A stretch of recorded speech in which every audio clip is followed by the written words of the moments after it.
Angle of deviation in reflection. Angle of deviation क्या है? Angle of deviation होता है वो एंगल जिससे कोई लाइट रे किसी भी फिनोमिना में डेविएट हो जाती है या रोटेट हो जाती है। Angle by which the light ray gets deviated और रोटेटेड। जिस एंगल से वो घूम जाती है या डेविएट हो जाती है उस एंगल को हम कहते हैं एंगल ऑफ डेविएशन। अब ये रिफ्लेक्शन में कितना होगा? तो रिफ्लेक्शन में इसको समझते हैं। मान लीजिए कि एक रिफ्लेक्टिंग सरफेस है और ये हो गया इस पर नॉर्मल, और एक लाइट रे आती है इस तरह से किसी एंगल ऑफ इंसिडेंस आई पर, और हम जानते हैं कि इसी मीडियम में लौट जाती है सेम एंगल आई पर। तो यहाँ पर अगर हम एंगल ऑफ डेविएशन को ढूंढें कि एंगल ऑफ डेविएशन क्या है, तो देखो लाइट रे की इनिशियल डायरेक्शन है ये और फाइनल डायरेक्शन है ये, और जिस एंगल से इसको घुमा दिया गया है this angle is called angle of deviation. तो यहाँ से सीधा ही हमें पता चल रहा है कि कंप्लीट एंगल पाई होता है और उसमें से 2i को माइनस कर दें तो ये डेल्टा बच जाएगा। So in reflection angle of deviation is given by pi minus 2i। तो ये फॉर्मूला आपको ध्यान रख लेना चाहिए। जहाँ भी रिफ्लेक्शन होगा लाइट रे इतने एंगल से डेविएट हो जाएगी। ठीक है भाई। फिर कई बार ऐसा भी हो सकता है कि एक के बाद एक कई सारे डेविएशन हो। जैसे मान लीजिए कि हमारे पास एक रिफ्लेक्टिंग सरफेस है। अगर बहुत अच्छे से इस सरफेस से रिफ्लेक्शन होता है तो इसको हम मिरर भी कहते हैं। तो एक प्लेन मिरर हमारे पास है, इसी के पैरेलल एक और मिरर यहाँ पर रखा हुआ है और इसी के पैरेलल एक और मिरर यहाँ पर रखा हुआ है। एक लाइट रे इस मिरर पर इंसिडेंट होती है मान लीजिए किसी भी एंगल पर, फिर यहाँ से रिफ्लेक्ट होने के बाद यहाँ पर इंसिडेंट होती है और यहाँ से रिफ्लेक्ट होने के बाद फिर यहाँ पर इंसिडेंट होती है और यहाँ भी इसका रिफ्लेक्शन हो जाता है। तो कंटिन्यूसली बार बार से रिफ्लेक्ट हो रही है। तो हर रिफ्लेक्शन में कुछ एंगल ऑफ डेविएशन प्रोड्यूस हो जाता होगा।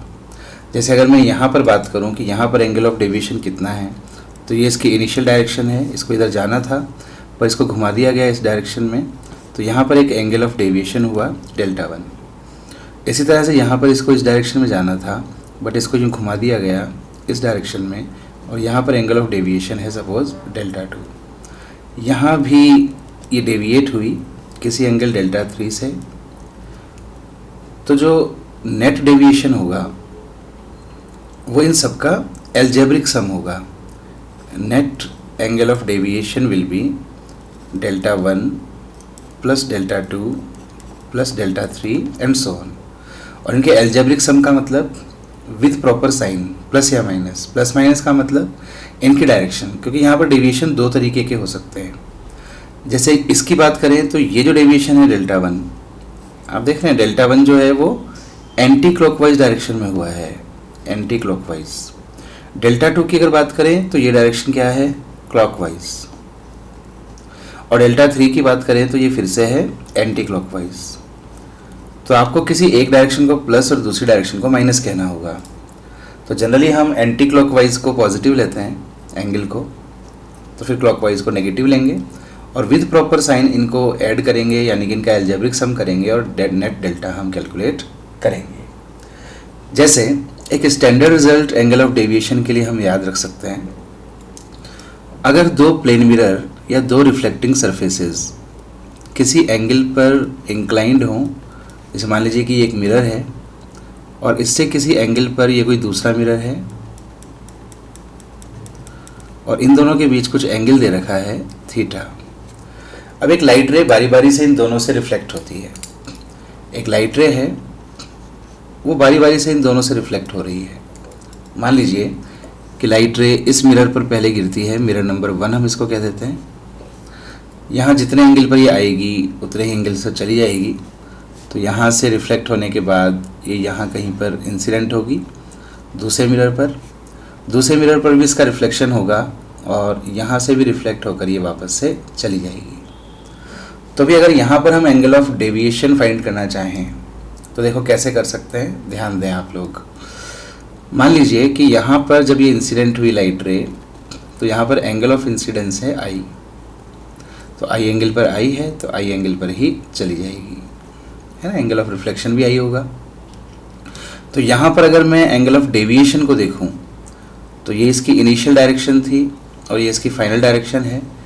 तो यहाँ पर एंगल ऑफ डेविएशन जो होगा डेल्टा 1, इसको हम लिख सकते हैं delta 1 equals to pi minus 2i, और इसकी डायरेक्शन आप देखें कि ये क्लॉकवाइज है, क्लॉकवाइज।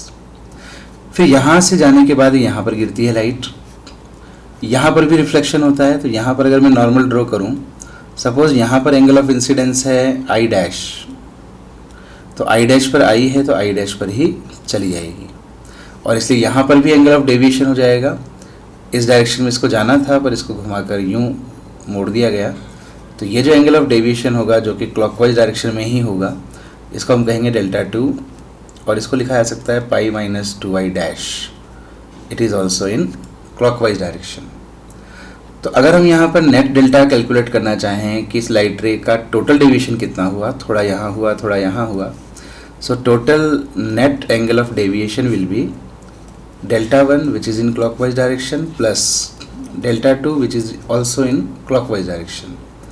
तो डेल्टा 1 को लिख सकते हैं पाई माइनस 2i, और प्लस डेल्टा 2 को लिख सकते हैं पाई माइनस 2i डैश।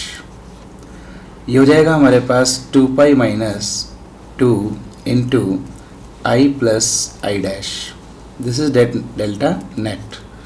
अब अगर मैं ध्यान दूँ यहाँ पर आई प्लस आई डैश क्या हो सकता है, थोड़ा सा ज्योमेट्री को अगर हम यहाँ पर यूज़ करें, ध्यान दें आप इसमें।